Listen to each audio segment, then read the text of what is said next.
Halo semua, perkenalkan nama saya Tasya Brutarigan dengan NIM 2213071014. Saya dari program studi pendidikan IPS 1. Pada kesempatan kali ini, saya akan memaparkan video pembelajaran untuk memenuhi tugas ujian akhir semester mata kuliah teknologi baru dalam pengajaran dan pembelajaran. Pada kesempatan kali ini, saya akan bahas materi sel hewan dan sel tumbuhan. Materi ini diambil dari kelas 8 semester pertama. Adapun tujuan dari pembelajaran ini, yang pertama, peserta didik dapat menjelaskan tentang sel hewan dan sel tumbuhan. Dan yang kedua, peserta didik dapat peran dari sel hewan dan sel tumbuhan. Ada 3 topik yang akan kita bahas pada video ini. Yang pertama, pengertian dari sel. Yang kedua, bagian-bagian dari sel. Dan yang ketiga adalah spesialisasi dari sel hewan dan sel tumbuhan. Baik, yang pertama kita akan membahas mengenai pengertian dari sel. Sel merupakan unit atau bagian terkecil yang menyusun tubuh makhluk hidup. Jadi, tubuh kita ini adalah sekumpulan dari sel yang membentuk sebuah jaringan, dan jaringan tersebut akan membentuk sebuah organ. Yang kedua adalah bagian-bagian sel. Bagian-bagian dari sel hewan dan sel tumbuhan. Nah, yang pertama ada membran sel. Sel membran dimiliki oleh sel hewan maupun sel tumbuhan. Sel membran berfungsi untuk mengontrol keluar masuknya bahan-bahan yang dibutuhkan oleh sel. Sel membran bertindak juga sebagai pembatas antara sel dengan lingkungan di luar. Untuk gambar dari sel membran dapat kita lihat pada gambar di samping. Selanjutnya ada dinding sel. Gambar dari dinding sel dapat kita lihat di samping.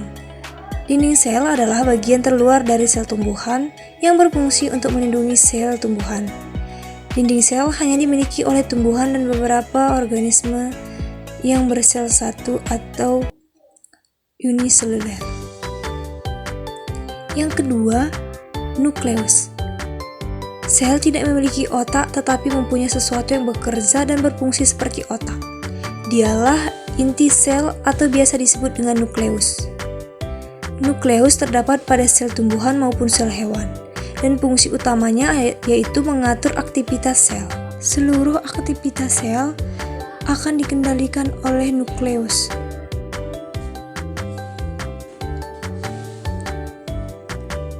Selanjutnya ada mitokondria.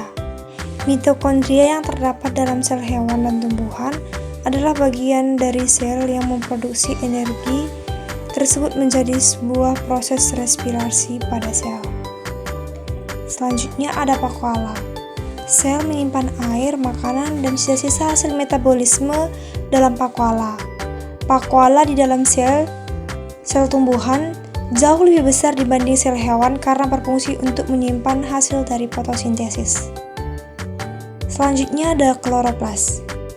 Organel yang hanya terdapat pada sel tumbuhan ini mengandung zat warna hijau daun yang biasa disebut dengan klorofil. Dengan adanya klorofil, kloroplas berperan dalam proses fotosintesis yang menghasilkan makanan berupa glukosa.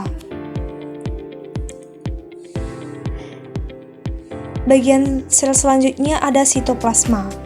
Cairan seperti agar-agar yang menyebar di seluruh bagian sel dan terjadi reaksi kimia di dalam sel disebut dengan sitoplasma. Jadi segala kegiatan reaksi kimia yang terjadi pada sel terjadi di dalam sitoplasma. Selanjutnya kita akan bahas mengenai spesialisasi sel. Yang pertama adalah spesialisasi sel tumbuhan. Spesialisasi sel tumbuhan dapat dibagi menjadi 2. Yang pertama, sel akar rambut, dan yang kedua ada stomata. Sel akar rambut.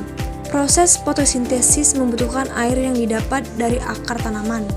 Spesialisasi sel akar rambut pada tumbuhan memudahkannya untuk meningkatkan penyerapan air karena area permukaan akar akan membesar. Yang kedua, stomata. Stomata berfungsi untuk mengambil gas karbon dioksida dan melepaskan oksigen. Sel penjaga yang berada di sekitar stomata berfungsi untuk membuka dan menutup stomata, sehingga mengurangi banyaknya air yang akan keluar melalui stomata. Selanjutnya, spesialisasi sel hewan. Spesialisasi sel hewan dapat dibagi menjadi 4. Yang pertama adalah spesialisasi sel hewan, yaitu sel darah merah. Sel darah merah dewasa berbentuk pipih dikarenakan mereka menghilangkan nukleus untuk menjalankan fungsinya dalam mengikat oksigen. Yang kedua, sel saraf. Bentuk sel saraf yang panjang berasal dari panjangan sitoplasma dengan tujuan untuk menyampaikan informasi dari indera ke otak dan data ke otot atau kelenjar. Selanjutnya, spesialisasi sel hewan, yaitu sel otot. Sel otot memiliki banyak nukleus dan mitokondria untuk menunjang fungsinya sebagai alat gerak. Jumlah nukleus dan mitokondria yang banyak ini memudahkan sel otot untuk memproduksi energi yang dibutuhkan hewan dan manusia dalam melakukan aktivitasnya. Sedangkan yang terakhir yaitu sel, jaringan, organ, dan sistem organ. Sel-sel memiliki karakter dan fungsi sejenis saling bekerja sama untuk membentuk jaringan. Jaringan bersama jaringan lain akan membentuk organ. Organ bekerja sama dengan organ lain untuk membentuk sistem organ. Kerja sistem organ untuk menjalankan fungsi tubuh ini disebut dengan istilah organisme. Video pembelajaran materi sel bersama saya. Terima kasih telah menyaksikannya. Sampai jumpa.